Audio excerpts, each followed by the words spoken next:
Assalamu alaikum wa rahmatullahi wa barakatuh. If I can ask everyone for a small favor, my father-in-law and my mother-in-law are visiting us during the holidays, and I would like you to say Assalamu alaikum after the khatara to them. I've been trying to convince them to move to Irvine for the better half, of the last 3 years. They're not accepting. So perhaps when they see the love of this community, that they would be convinced. My father-in-law, his name is Mohandes Yahya. The mother-in-law is right there behind my wife, Shafia. Please show them the love. Make them feel that Irvine is absolutely worth it. Having my in-laws visiting me had me think about marriage. And this is what we'll talk about today. Assalamu alaikum, Shaykh. ازيك? A few days ago, Habibi, my in-laws are Habibi. A few days ago, I was sitting with three of the young professionals. It's a group here in our masjid, between the age of 25, 35, very eligible bachelors.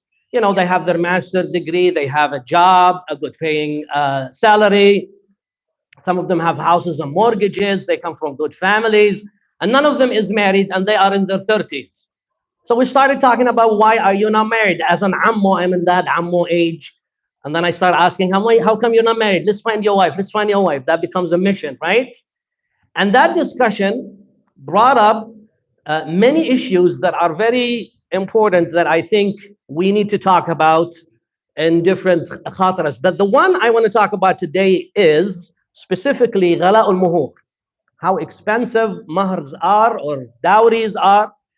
And I think this is an issue that exists in all the Muslim communities, whether it's an Arab or a Desi or African or Turkish or Persian. It's the same idea.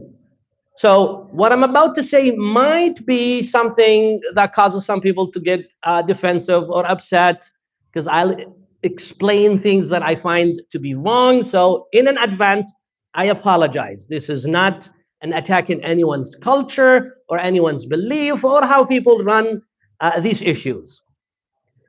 But an example of how I did it 17 years ago, when I asked for my wife's hand in marriage from this handsome man. He did his due diligence. He called my friends from high school. He called my friends from college. And he asked about me, and he had a list of priorities. What is it that matters to him that would matter to my wife? Do I drink? Do I pray? Who are my friends? Things like that, right?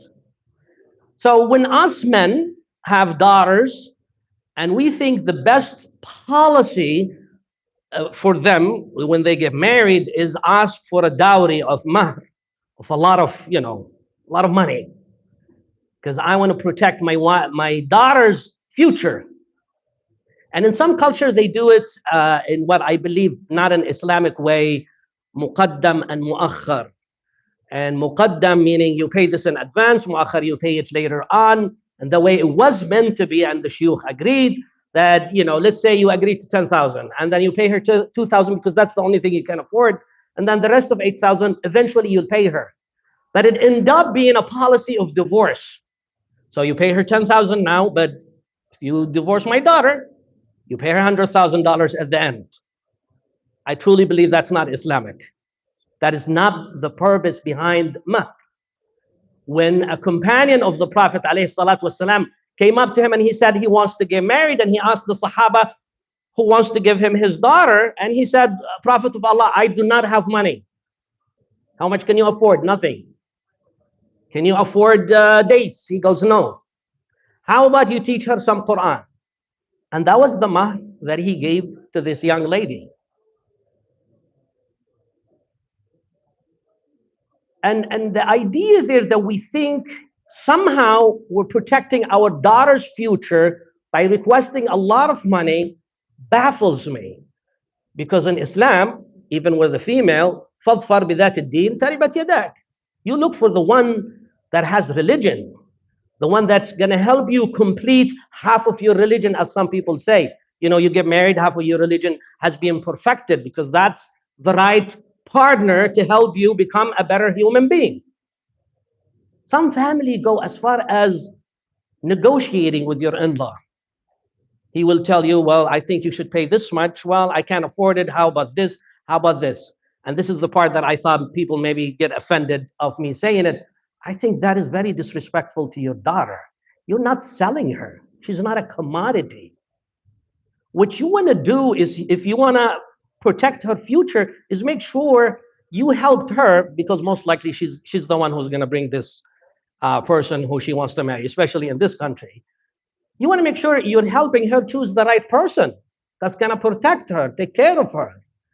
You don't want the remaining feeling that continues with him year after year is how much hard time you gave him when he came and he asked for her marriage, and how much money he paid for it, so he feels deserving of this contract, of this deal that he made with her.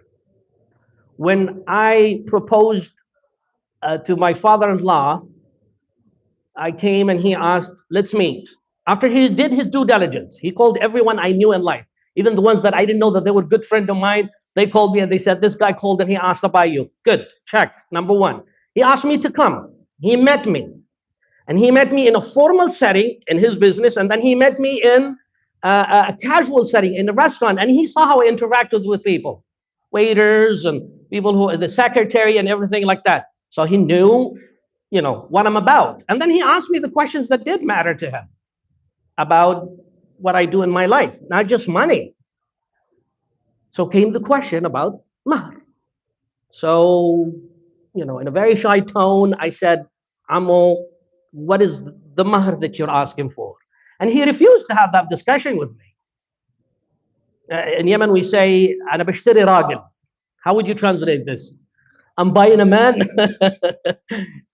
I'm bringing a man into the family. You will become my son. Money is not the issue here. It's not the highest bidder. That's not what matters. So he refused to talk about it, right? To this date, I think he does not know how much I paid in dowry. Because even in the day, as it is the tradition in Yemen and some other Muslim countries, I brought my entire family, right? The Jaha. And it was the Ishaq's family, Jaha, as well. And we came and we talked. And I had the money shrink wrapped in a beautiful way, put it in a bag, handed it to him. He didn't even look at it. He went and he gave it to my daughter, to his daughter. And then when the Qadi, as some countries they call them Ma'dhun, Qadi, the person, the judge, he wrote the contract. He asked him, Akhi Yahya, how much is the mahr? And he goes, in our tradition, we say, al-muttafaq alayh, whatever they agreed upon. He goes, no, the law specifies that we need to put the number there. He goes, I don't even know what it is, and I don't want to talk about it. Skip. So that day, I decided, as it is the case, you call your in-laws, the equivalent to it in Arabic, hamaya. In-laws, hamaya, very formal. Or if you like him a lot, you go ammu, uncle. But I decided I'll call him Baba, because he treated me like a son. So every time my wife makes me upset, I remember him, because he treated me like a son. This was not a business transaction. I even did this, and I thought I was being smart, right? Because I lived in the state, I went to Yemen, I rented a car with a driver and like a bodyguard, just so he would agree to let me take her out to go and buy the سموه المحبس ring. And he refused. He said, I'm giving you my daughter. I don't care about the drivers. The drivers are not what making you a better human to me. So us fathers, we need to think about these scenes, because us husbands, we remember them for the rest of our life, how we were treated at the beginning. This is number one. Number two, if we don't make it easy for men and women to get married, guess what happens? They find alternative ways, haram. There is a lot of discussions in even Muslim countries now happening about al-musakana. You know what that is? Living together. So we're not talking about dating anymore, because that's a personal choice. They're talking about al-musakana, and I'm not going to mention names, al-Imarat. They're talking about whether this is legal or not, because dating, that's a personal choice. That's not adultery. But if you live together, is that considered zina or not? So they decided, no. It's Ridwan Qabul, they live together. So in this country, they also talk about the marriage, the family structure, is an old idea. It has a patriotic feel to it because it just serves men, right? So you add that to the ideas of dating is okay and marriage is not acceptable, and a man cannot get married unless he has $100,000. That's if he has a green card. If he doesn't have a green card, then the price goes up, way up in all cultures. What we're doing is we're causing our youth to look for the haram and start thinking that marriage is not a good idea. Commitment is a terrible idea. أيسرهن مهرا أكثرهن بركة. A female or a groom, right? Pride groom. A groom with the easiest of mahr is with the most of barakah. So when we have young professionals who are in their 30s and productive, they have jobs, they have houses, they're doing well in their life, but they can't get married because they can't afford it, then we're doing something wrong. We need to rethink it as fathers, as husbands, as ammos, as leaders of the community. We need to make an example of Ammu Yahya, my father, Father Yahya, and treat our kids different. So here's what I would suggest. If you have a daughter, and soon enough, in many years, you'll marry her. Look around you in the community, and if you see a young man that you like, befriend him. Befriend his dad. And let your wife befriend his mom. So he'll be close. Because that most likely would be the best choice for you. Otherwise, our kids will marry Christians and Jews, or not even get married and do musakana, living together. And that's not going to be called zina anymore. That's a personal choice.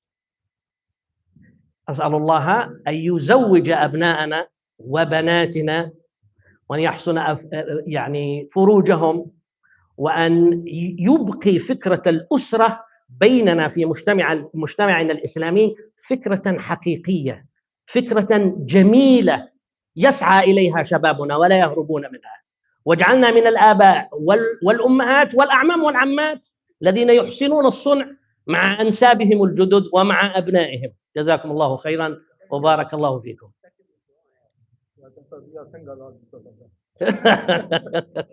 I said, may Allah protect our children, our daughters, marry them to the best of husbands and wives, and make us learn the best practices to deal with our in-laws and our future in-laws, inshallah. جزاكم الله خيرا. Huh?